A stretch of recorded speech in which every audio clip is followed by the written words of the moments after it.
Good morning. This is Father Stephen Kelly from St. John's Church in Detroit. We're continuing our series of daily morning meditations, where we generally look at one or another of the lessons that are assigned for morning or evening prayer, what is known as the daily office selection. Right? Today for Thursday, let's take a look at the lesson that's assigned from the first book of Kings, which would be the first lesson for morning prayer.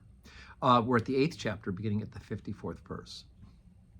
And it was so that when Solomon had made an end of praying all this prayer and supplication unto the Lord, he arose from before the altar of the Lord, from kneeling on his knees, with his hands spread up to heaven. And he stood and blessed all the congregation of Israel with a loud voice, saying, Blessed be the Lord that hath given rest unto his people Israel, according to all that he promised. There hath not failed one word of all his good promise, which he promised by the hand of Moses, his servant. The Lord our God be with us, as he was with our fathers.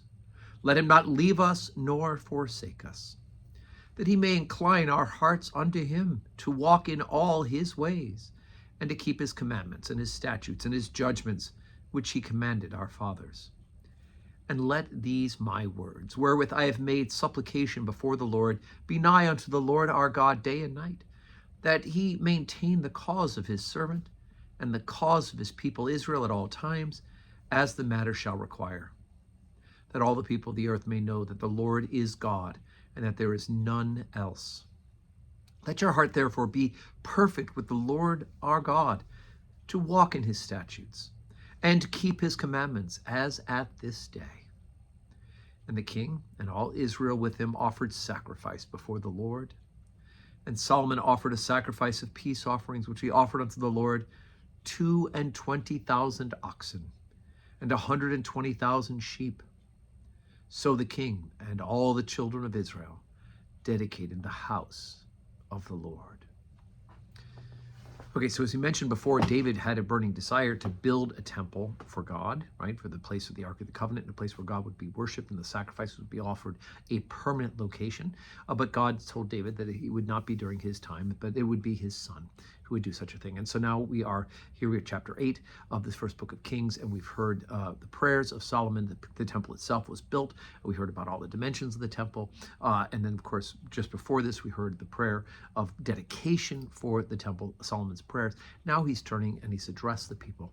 And he's basically reminding them, look, God has been faithful, right? He's made promises and he's kept them. Now, of course, I think most of the time we think, well, God's made this promise. Why isn't it happening right now?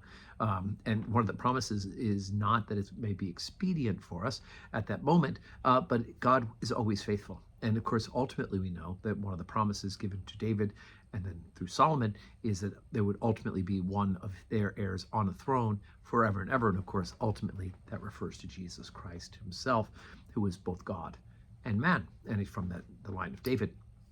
But Solomon also reminds the people that our job as followers to the people of the original covenant is to actually do what God has said to do, right? Let your heart therefore be perfect with the Lord, our God, to walk in his statutes and to keep his commandments, as at this day, right? So it is a two-way street. God is faithful, but we must learn to be faithful as well and to keep his statutes. And we know the whole history of the people of Israel, as well as the people of the New Testament, the new covenant in Jesus' blood.